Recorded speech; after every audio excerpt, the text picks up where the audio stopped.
In December 2010, a search for a missing woman led to the discovery of human remains along a desolate beach highway on the south shore of Long Island. But it wasn't the remains of the missing woman. Instead, the authorities found the bodies of 4 women, later known as the Gilgo Four.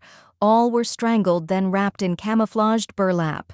The discovery started the police on a hunt for a serial killer that would last for more than a decade. Welcome back to our channel.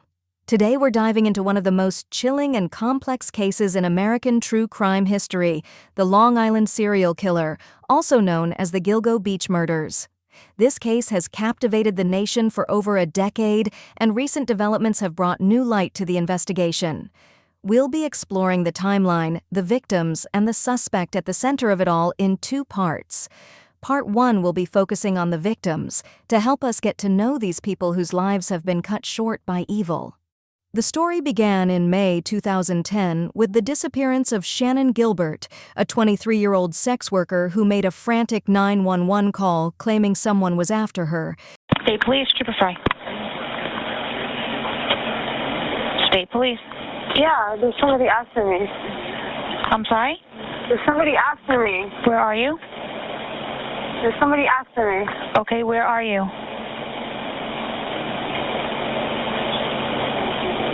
There's somebody after me. Where are you, ma'am? I don't know.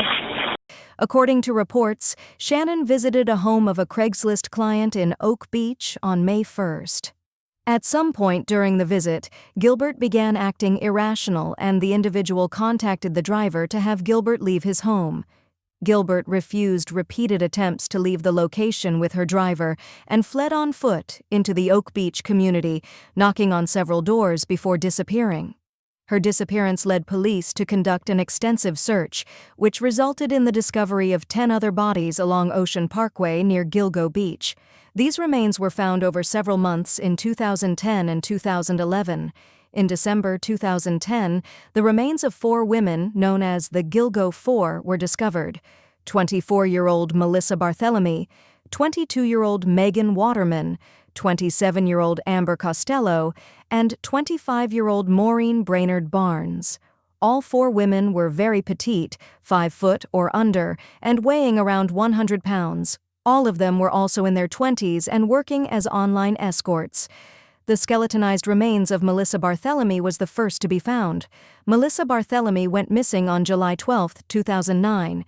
She was from Buffalo, New York, but had moved to the Bronx in 2007 at the age of 20 to work as a hairdresser. She also started working as an escort on the side, advertising her services through Craigslist.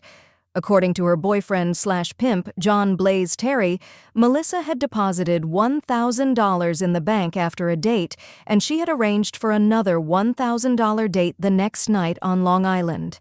In the weeks following Melissa's disappearance, her 15-year-old sister, Amanda, started receiving calls from Melissa's phone. But it wasn't her sister who was calling. It was an unidentified man telling her all sorts of awful things about Melissa. During one call, Amanda heard the man tell her that he had killed Melissa. The second victim to be found was Lynn Costello, whose remains were less than a mile away from Melissa's. Amber was an escort living in North Babylon, Long Island. She had disappeared on September 2, 2010, after she left her house to meet a client. Her roommate, Dave Schaller, told the police that one of her clients offered Amber $1,500 for the night, 6 times her hourly rate. According to him, the client was relentless. He kept calling her several times, and the two talked for quite a while during each call. Schaller also told the police that the client was able to convince Amber, with all of her experience, to leave the house without her purse or phone.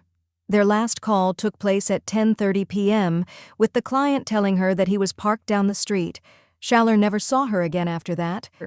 Maureen Brainard-Barnes was the third body found, just 264 feet away from Melissa's body. She is often referred to as the first of the Gilgo Four because she disappeared earlier than the other 3. Maureen was a single mother of 2 living in Norwich, Connecticut. She was last seen in Manhattan on July 9, 2007. She was an online escort and, at the time, staying in a Super 8 hotel overnight, arranging meetings with clients she found on Craigslist. According to the police, a new client using a burner phone reached out to her on July 6th. The two had interactions on the phone 16 times between July 6th and 9th. According to her sister, Missy Can, Maureen was previously working as a telemarketer before she got laid off. Due to difficulties in finding a job and an eviction notice from her landlord, Maureen turned to sex work for survival. Missy got a call from Maureen late at night on July 8th. She was at Penn Station in Midtown Manhattan, planning to take the train home at midnight. That was the last Missy ever heard from her sister. The last of the Gilgo Four to be found was Megan Waterman, who went missing on June 6, 2010. Her remains were just 370 feet from Maureen, on the same strip of brush off Ocean Parkway. Megan was a mother of a 4-year-old little girl from Scarborough, Maine. She was also working as an escort and, similar to the other three, was advertising her services on Craigslist. A client had reached out to her on June 5th using a burner phone that had just been activated that same day. The client contacted her again at 1:31 a.m. The police found footage of her leaving a Holiday Inn Express in Hauppauge, Long Island, around the same time. This was the last time Megan was seen alive. Throughout the spring of 2011, the police continued their search for Shannan. By May, they had discovered 6 more sets of remains, including that of a female toddler, along Ocean Parkway.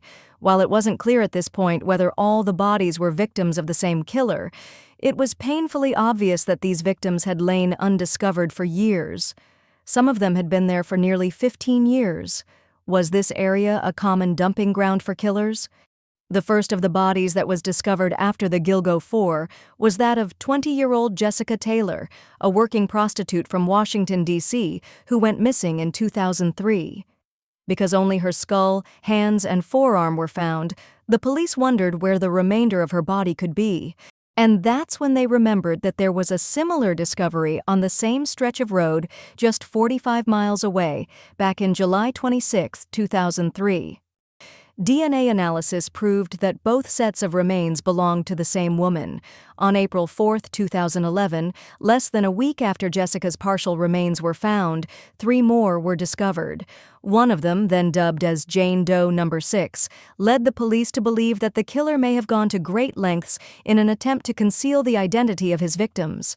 Her right foot had a tattoo that was mutilated, unable to be used for identification. Police also found out that parts of Jane Doe No. 6 had already been discovered back in 2003 in Manorville, New York, just like Jessica Taylor. Jane Doe No. 6 was eventually identified as Valerie Mack, an escort working in the Philadelphia and Atlantic City areas who went missing in the spring or summer of 2000. Just hours after the discovery of Valerie Mack, searchers found the body of a female toddler around 211 feet away. The toddler was wrapped in a blanket, wearing hoop earrings and a rope-style necklace. It was initially believed that the toddler might have been the daughter of Valerie Mack. However, DNA analysis eliminated that possibility. Police later found that she was the daughter of another victim, one they would discover the following week. Later on the same day, the police discovered another body. This time it was a 17 to 23-year-old Asian male dressed in women's clothes. Based on the investigation, he died of blunt force trauma and had been dead for approximately 5 to 10 years. Because of what the man was wearing, the police suspect that the victim was a crossdresser or transgender working as a prostitute. Victim number 9 was a woman named Karen Vergata, who disappeared around February 14, 1996. She was living on West 45th Street at the time of her disappearance. She was believed to have been working as a prostitute.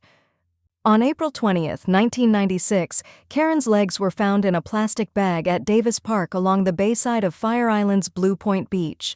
Karen's skull was found 15 years later, on April 11, 2011, off Ocean Parkway, west of Tobay Beach in Nassau County, around 7 miles away from where the last 3 victims were found. The partial remains of victim number 10 were also found on April 11th. Police learned that her torso was actually discovered many years earlier as well, back in 1997. A hiker walking in a wooded area of Long Island's Rockville Center discovered her torso in a black plastic bag inside a green Rubbermaid container, along with a maroon towel and a flowery pillowcase. The police had dubbed the unidentified African-American female as Peaches because of a distinct tattoo of a peach with a bite taken out of it on her left breast. DNA analysis showed that Peaches was the mother of the toddler found a week earlier. Shannan Gilbert, the missing person that had been the focus of the exhaustive search that led to the discovery of these victims, wasn't found until December 13, 2011 in a marsh in Oak Beach. Her purse, clothing, and phone were found a quarter-mile away, a few days before they found her body. The medical examiner has ruled her cause of death as inconclusive.